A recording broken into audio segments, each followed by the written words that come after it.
Hello दोस्तों, मेरा नाम है आयुष्या और हम बात कर रहे हैं आज ऑर्डिनरी डिफरेंशियल इक्वेशंस के बारे में। तो हमने ऑर्डिनरी डिफरेंशियल इक्वेशंस में हमने फर्स्ट ऑर्डर फर्स्ट डिग्री के बारे में बात कर रहे थे हम, ठीक है। तो जो फर्स्ट ऑर्डर फर्स्ट डिग्री के डिफरेंशियल इक्वेशंस होते हैं उनको हमने सॉल्व करने के लिए चार मेथड बोली हुई थी। पहला हमारा था सेपरेशन, मीन्स हमें सेपरेट करना है वेरिएबल्स को, एक्स वेरिएबल्स को एक्स डिफरेंशियल के साथ में, बाय वेरिएबल्स को बाय डिफरेंशियल के साथ में। मीन्स हमारे पास में जितने भी वेरिएबल्स रहेंगे हमको उनके डिफरेंशियल के साथ में उनको सेग्रीगेट करना है। अगर हम डायरेक्टली सेग्रीगेट नहीं कर पा रहे हैं then we will try to convert the variables into another form of variables, जिससे कि फिर हम उनको कन्वर्ट कर पाए, सेपरेट कर पाए वेरिएबल्स को, ठीक है। तो कुछ एग्जांपल हम देखते हैं और एग्जांपल से हम समझते हैं कि हमें कैसे सेपरेशन मेथड का यूज करना है। dy अपॉन dx बराबर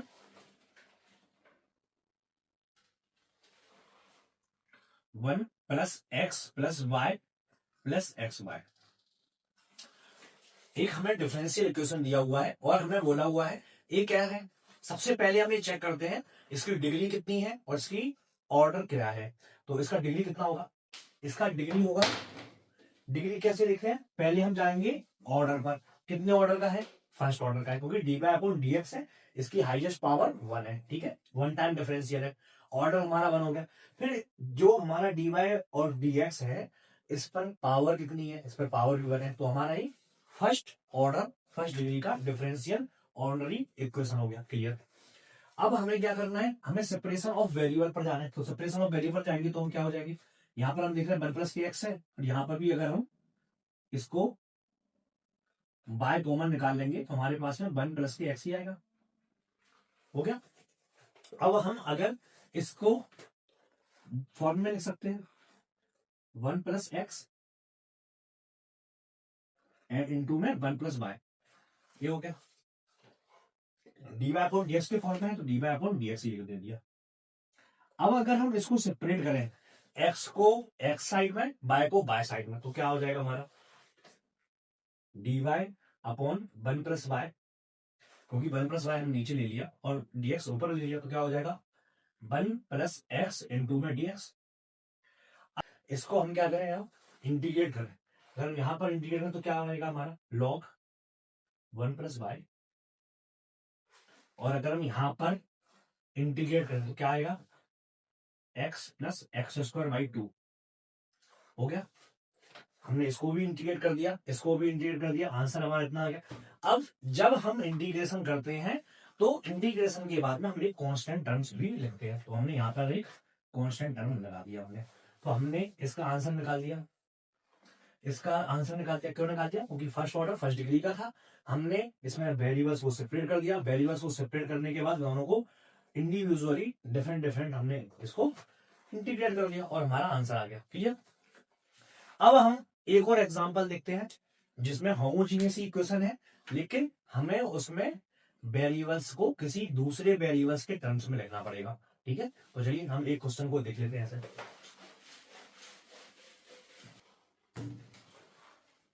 एक्स प्लस वाई प्लस 1 का स्क्वायर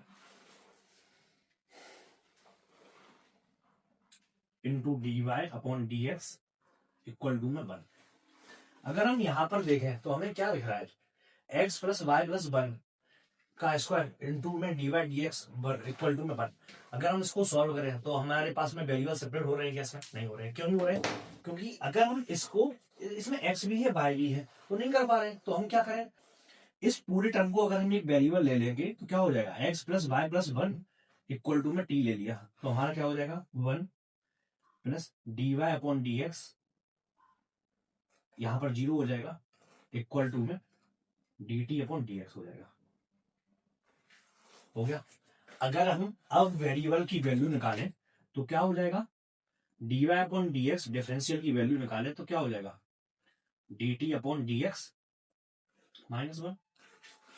अब यहां पर हम इसको वैल्यू को रखें तो क्या आ जाएगा हमारा answer, x plus Y plus 1 का स्क्वायर बराबर में क्या है टी है, तो टी स्क्वायर हो गया।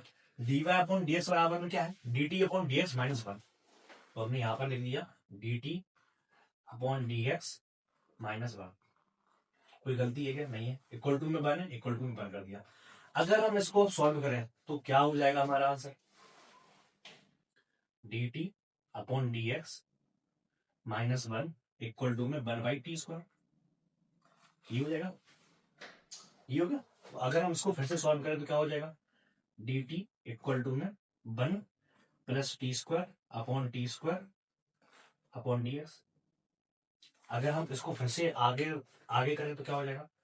t² upon t² plus 1 into में dt upon dx equal to में 1 आ जाएगा यहाँ पे। इसको हम फिर से आगे सॉल्व करते हैं तो क्या हो जाएगा? अगर हमने यहाँ पे क्या किया, इसको 1 को यहाँ पर ला दिया, 1 को यहाँ पर लाने के बाद ये टर्म आ गया। जब ये टर्म आ गया तो फिर हमने क्या कर दिया, इस टर्म को t के साइड में लाना है और x को अलग करना है। तो हमने x को अलग कर लिया, ठीक है। तो यहाँ पे क्या आ जाएगा? dx आ गया। अगर हम यहाँ पर देखें, इसको कन्वर्ट करें तो क्या हो जाएगा? 1, हम यहाँ पर +1 और -1 करते हैं तो +1 हो जाएगा तो 1 रहेगा, -1 डिवाइड बाई t² प्लस 1 हो जाएगा इंटू में dt इक्वल टू में dx हो गया। अगर अब हम इसको क्या करें, हमें इंटीग्रेट करें। अब अगर हम इसको इंटीग्रेट कर सकते हैं क्या? बिल्कुल कर सकते हैं। ये हमारा टर्म अलग इंटीग्रेट हो जाएगा और ये हमारा टर्म अलग इंटीग्रेट हो जाएगा। तो हम इसको इंटीग्रेट कर लेते हैं तो आंसर कितना आएगा हमारा? अगर हम 1 को इंटीग्रेट करेंगे तो t आ गया, प्लस माइनस है तो हमने माइनस लिख दिया। अब 1/t² प्लस 1 है तो क्या हो जाएगा? tan इनवर्स t, है ना। तो हमारा tan इनवर्स t हो गया, ठीक है। बराबर में क्या हो जाएगा? dx को अगर हम इंटीग्रेट करेंगे तो क्या आएगा? x। और फिर हमारा जब हम इंटीग्रेट करते हैं तो इंटीग्रेशन के बाद में एक हमारा कांस्टेंट आया तो हमने कांस्टेंट लगा दिया, ठीक है। हमारा आंसर हो गया। अभी जो t है, t के टर्म्स में आंसर चाहिए क्या हमें? बिल्कुल नहीं चाहिए। हमें x और y के टर्म्स में चाहिए। t बराबर में क्या है? x plus y plus 1। तो आंसर क्या हो गया? x plus y plus 1 minus tan inverse x plus y plus 1 equal to में x प्लस c हो गया। अगर अब आप यहां पर देखें, x यहां पर भी है, x यहां पर भी है, तो x हट जाएगा। अगर हम इसको और आगे सॉल्व करें, ठीक है, इसको हटा देते हैं। अगर हम इसको और आगे सॉल्व करें तो क्या आ जाएगा हमारा? y plus 1 minus tan inverse x plus y plus 1 equal to में c। अगर हम +1 को इस तरफ ले जाएंगे तो c में से c क्या है? कांस्टेंट है। a भी क्या है? एक वेरिएबल कांस्टेंट ही है ना। तो क्या हो जाएगा हमारा answer? y minus tan inverse x plus y plus 1। अब c -1 रहेगा, इसको हम, या c -1 रहेगा, इसको हम एक और वेरिएबल, नया वेरिएबल ले लेते हैं, इसको हम c1 मान लेते हैं। अब हम क्या लिख देंगे? y इक्वल टू में tan inverse x plus y plus 1 plus c1। यही आंसर हो। ऐसे ही हम एक और क्वेश्चंस को देखते हैं जो हमारा होमोजीनियस ही टाइप का है। ऐसे ही हम एक और क्वेश्चन को देखते हैं जिसमें हमें वेरिएबल्स को सेपरेट करना पड़ेगा, ठीक है। तो एक क्वेश्चन कौन सा है? dy upon dx equal to e की पावर 3x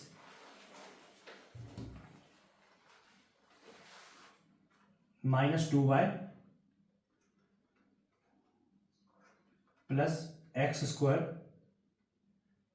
e की पावर -2y।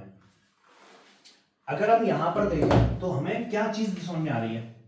e की पावर -2y, e की पावर -2y। तो अगर हम बाहर निकाल देंगे तो यहां पे क्या बचा? e की पावर 3x प्लस x²। देखो, अगर हमने इसको e की पावर -2y, इसको अगर हम बाहर निकाल देंगे तो ये आंसर आ गया। अब हमारे पास में y और x सेपरेट हो गए तो e की पावर -2y यहां पे आ जाएगा। तो क्या आ जाएगा आंसर? आंसर होगा e की पावर 2y है, अभी -2y है, अगर यहां पर आएगा तो 2y हो जाएगा प्लस इंटू में dy, और dx टर्म को हम इस तरफ ला देते हैं तो इस तरफ लाएंगे तो क्या बचेगा हमारा? e की power 3x plus x² into में dx। अब हमारे वेरिएबल सेपरेट हो गए। अब चाहे तो हम इसको इंटीग्रेट कर सकते हैं, तो हम इसको इंटीग्रेट करते हैं। तो आंसर क्या आएगा, e की पावर 2y का क्या आ जाएगा, e की पावर 2y/2 इक्वल टू, अगर e की पावर 3x को इंटीग्रेट करेंगे तो क्या आएगा, e की power 3x divide by 3, x square को इंटीग्रेट करेंगे तो x की पावर 3/3, फिर एक कांस्टेंट आ जाएगा, तो हमने कांस्टेंट लिख दिया। तो हमारा आंसर किससे आ गया, हमारा सेपरेशन से। हमने वेरिएबल्स को सेपरेट कर दिया, बाय वेरिएबल्स को बाय के साथ ले गए, dy के साथ में ले गए, जो एक्स वेरिएबल्स हैं उनको एक्स के साथ ले गए। अगर हम इस टाइप से सॉल्व नहीं कर पाते हैं तो फिर हम क्या करेंगे, हम वेरिएबल को सेपरेट करने के लिए एक नया वेरिएबल लाएंगे, अगर उससे हो जा रहा है तो हम उससे क्वेश्चन को सॉल्व करेंगे। ठीक है, अब हम नेक्स्ट बात करेंगे होमोजीनियस डिफरेंशियल इक्वेशंस के लिए।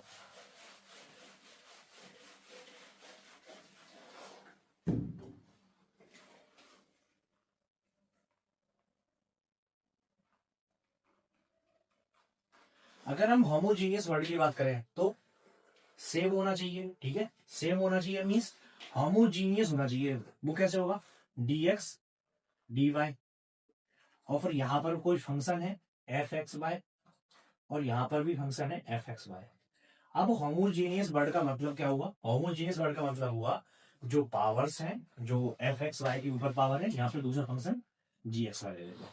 तो ऊपर जो फंक्शन की पावर्स हैं या जो मैक्सिमम पावर है वेरिएबल का कंबाइंड, वही नीचे भी मैक्सिमम पावर होना चाहिए। क्या मतलब है इसका, इसका मतलब है सपोज दैट ऊपर हमारा f(x,y) और g(x,y), हम यहाँ पर देखें इसकी पावर क्या है, इसकी पावर 2, इसकी भी पावर, अगर हम दोनों वेरिएबल को कंबाइन देखें तो इसकी भी पावर 2 है, इसकी भी पावर 2, इसकी भी पावर 2, तो हमारे पास में जो भी टर्म्स हैं उन सभी की पावर 2 है। अगर हम कहीं से भी y और x में कुछ रिलेशन निकाल करके यहाँ पर कोई वैल्यू रख रहे हैं तो हमारे पास में वही सेम x² वैल्यू बाहर आ जाएगा, है ना। तो हमें वही करना है, मीन्स हमारे पास में जो दोनों टर्म्स हैं हम उनमें कहीं ना कहीं एक दो रिलेशन लगाए, या x बराबर में v इंटू में y, कोई भी वेरिएबल ले लिया, ठीक है, या y बराबर में vx लगा लें। तो हमारा क्या होगा, अगर हम यहाँ पर x बराबर vy लगाएं तो क्या हो जाएगा, x² प्लस एक्स, y की जगह क्या हो जाएगा, vx हो जाएगा, 3y² की जगह क्या हो जाएगा, 3v² x² हो जाएगा। तो ऊपर x² कॉमन आ गया, ऐसे ही सिमिलरली नीचे भी x² कॉमन आ जाएगा। तो जो x² वाला टर्म है वो ही हट जाएगा हमारा, तो x² बचेगा ही नहीं। क्लियर। तो जब भी इस टाइप से रहता है तो हमें उन्हीं टर्म्स को हम होमोजीनियस बोलते हैं जिसमें पावर्स जो है अप एंड डाउन, या जो वेरिएबल्स जो है उनकी जो कंबाइंड पावर है वो सेम रहे। ठीक है, एक हम बहुत ही ज्यादा डिफिकल्ट क्वेश्चन लेंगे और इसके बाद फिर आपके कॉन्सेप्ट क्लियर हो जाएंगे। ठीक है, तो जो डिफिकल्ट क्वेश्चन है वो इस टाइप से है, x² माइनस y² इंटू में dx माइनस xy इंटू में dy इक्वल टू में 0। अगर हम इस क्वेश्चन को देखें तो हमारा सबसे पहले कौन सा है, सेपरेशन ऑफ पावर। क्या हम इसमें सेपरेट कर सकते हैं इस टर्म्स को, x और y, इस वाले फैक्टर में एक फैक्टर ये है, एक फैक्टर ये है, ये f1 है, अगर इसको f2 ले तो इसमें भी xy आ रहा है, इसमें भी xy आ रहा है। क्या हम इन दोनों को वेरिएबल को सेपरेट कर पा रहे हैं, क्या फैक्टर से नहीं कर पा रहे हैं, तो क्या करना पड़ेगा, हमारा पहला मेथड तो यूज होगा ही नहीं। अब हम क्या देख रहे हैं, यहाँ पर अगर हम कंबाइंड पावर देख रहे हैं, यहाँ पर 2 पावर है, इसकी पावर 2 है, तो हम क्या करें, हम y बराबर में vx ले लेते हैं, तो हमारा जो y की जगह x आ जाएगा तो x थोड़ा कॉमन हो जाएगा। अभी हमें एक चीज याद रखनी है इसमें, अगर हम y बराबर vx ले रहे हैं, ये क्या हम कर रहे हैं, ये हम एज्यूम कर रहे हैं कोई ना कोई y की वैल्यू जो है वो v इंटू में x के बराबर होगी। ठीक है, जब ऐसे ही हम चीज लेते हैं तो हमारा जो v रहेगा वो भी एक वेरिएबल हो गया एक, और x भी वेरिएबल है, तो क्या हो जाएगा, dy अपॉन dx करेंगे तो आंसर क्या आएगा, v इंटू में dx/dx हो जाएगा, प्लस x बाहर आएगा, इस बार dv अपॉन dx होगा। तो आंसर क्या आ जाएगा हमारा, v प्लस x इंटू में dv अपॉन dx। क्लियर। तो अब हम क्या करें, इसमें dv और dy है, ठीक है, dx और dy, तो dx और dy के टर्म में लिखे तो क्या आ जाएगा हमारा, dy अपॉन dx बराबर में ए इस तरफ टर्म ले लिया हमने और यहाँ पर dy ही जाने दिया, और dx इस तरफ है तो dx को नीचे ला दिया, और जो xy आएगा तो हम कैसे लिख सकते हैं इसको, x² माइनस y² इंटू में dx इक्वल टू में एक्स वाई इंटू में डी वाई, है ना। जो हमारा एक्स वाई डी वाई वाला टर्म है उसको हमने इक्वल टू साइन किस तरह लिख दिया।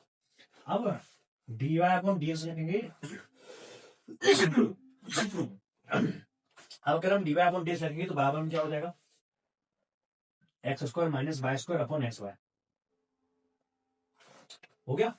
अब हमने बाय बराबर वी एस रख दिया तो क्या हो जाएगा, x square minus b square upon x square upon x into में वी इंटू में एक्स। तो आंसर कितना हो गया हमारा, ऊपर से एक्स स्क्वायर कॉमन, नीचे से x square common, x square by x square one minus b square upon v, ये कर गया आपस में। तो आंसर कितना आ गया, यही आ गया।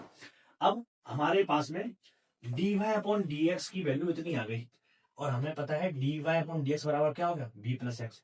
तो हमें ये देखते क्या हो जाएगा, वी प्लस एक्स इंटू में d v upon D x equal to क्या आ जाएगा हमारा, one by v minus v, यही होगा। तो अगर हम यहां पर देखें तो क्या आ जाएगा हमारे पास है x d v upon D x, और हम यहां पर एक टर्म ले लें तो one by v minus two v, यही हो जाएगा। अब हमारे पास में इस तरफ वी वी के टर्म है और इस तरफ एक्स एक्स के टर्म है। तो अगर हमें इसको सॉल्व करने में कैसे करेंगे हम, वही पुराना मेथड हमारे पास सॉल्व करना पड़ेगा। कैसे, अब हमारे वेरिएबल सेपरेट हो गए ना, एक्स के वेरिएबल एक तरफ ला सकते हैं और वी वी इस तरफ, इस एक बार जो फैक्टर इसमें वी वी के वेरिएबल है, इस वाले में एक्स एक्स के फैक्टर वेरिएबल है, तो क्या हो जाएगा डी एक्स अपॉन एक्स बराबर में, अगर हम इसको सॉल्व करेंगे तो कितना हो जाएगा, one minus two we square upon v, ये हो जाएगा। इस तरफ आएगा तो क्या हो जाएगा, v upon one minus two we square into में डी वी, हो गया। अब अगर हम हमारे पास में इसको सॉल्व करें इसको सॉल्व करें, तो हम इसको सॉल्व अलग कर लेते हैं एक बार, ठीक है। तो जो हमारे पास में आंसर आया वो कितना आया, v upon one minus two we square into में डी वी, ठीक है। अगर हम यहाँ पर जाए तो हम क्या मान लें, one minus two we square बराबर में टी मान लें इसको, तो क्या हो जाएगा माइनस फोर वी इंटू में डी वी बराबर में डी टी हो जाएगा, ठीक है। अब यही वैल्यू हम यहाँ पर रख दें, वी डी वी बराबर क्या हो जाएगा, minus D T divide by four into में one minus two we square बराबर क्या है, टी है, ये हो गया। अब हम इसको सॉल्व करेंगे तो कितना हो जाएगा, minus one by four log T हो जाएगा।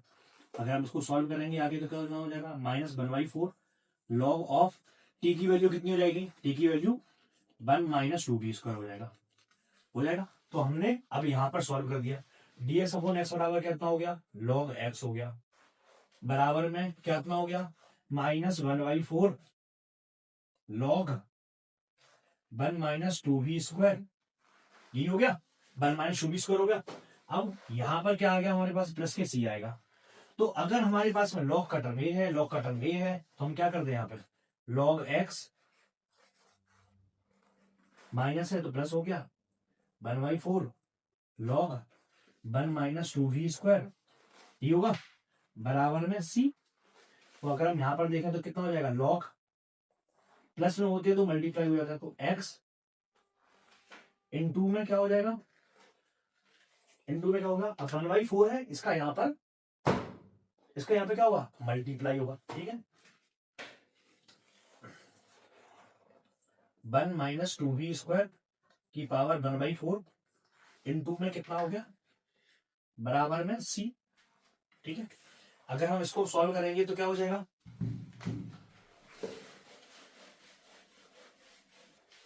अगर हम इसको सॉल्व करेंगे तो कितना हो जाएगा, लॉग एक्स का एक्स ही रहा माइनस वन माइनस कितना है, v बराबर में हमने क्या लिया था, बाय बराबर में वी एक्स लिया था, तो v बराबर बाय अपॉन एक्स हो गया, कितना हो जाएगा minus two bye square upon x square, ये हो गया कि पावर वन बाई फोर बराबर में c है। अब c को क्या ले लेते हैं, लॉग c1 ले लेते हैं, क्योंकि कांस्टेंट ही है ना, कोई नया कांस्टेंट हो गया जब इसकी वैल्यू इसके बराबर हो गई हो, ठीक है। तो लॉग लॉग आपस में हट जाएंगे तो कितना बचा, x इंटू यहाँ पे क्या हो गया, x square minus two y square upon x square, इसकी पावर कितनी है, वन बाई फोर बराबर में कितना है, लॉग सी हट जाएगा तो क्या बचा, सी वन बचा, ठीक है। अब क्या करते हैं हम, अब देखो, अगर हम यहाँ पर इसको क्या कर दें, इसकी पावर 4 कर दें, टोटल टर्म की पावर 4 कर देते हैं, ठीक है। तो यहाँ पर भी इसकी पावर 4 हो जाएगी, कितना बचेगा, एक्स की पावर 4, ऊपर क्या आ गया हमारा, एक्स स्क्वायर माइनस 2y² और अपॉन एक्स स्क्वायर बराबर में कोई दूसरा कॉन्स्टेंट c2 आ गया, हो गया। अगर हम इसको एक्स स्क्वायर को यहां से हटा दें तो क्या आ जाएगा, एक्स स्क्वायर इंटू में एक्स स्क्वायर माइनस 2y² बराबर में c2, यही आंसर हो गया। तो हमने जब इस क्वेश्चन को सॉल्व किया तो सबसे पहले हमने होमोजीनियस इक्वेशन था, तो होमोजीनियस इक्वेशन से हमने सेपरेशन ऑफ वेरिएबल वाले टर्म्स मिलाई। जब हमारे पास में वेरिएबल्स इक्वेशन के फॉर्म में आ गए, फिर हमने इस क्वेश्चन को सॉल्व कर दिया। तो होप आपके इस वीडियो के बाद में सारे डाउट क्लियर हुए होंगे। अब मिलते हैं नेक्स्ट वीडियो में।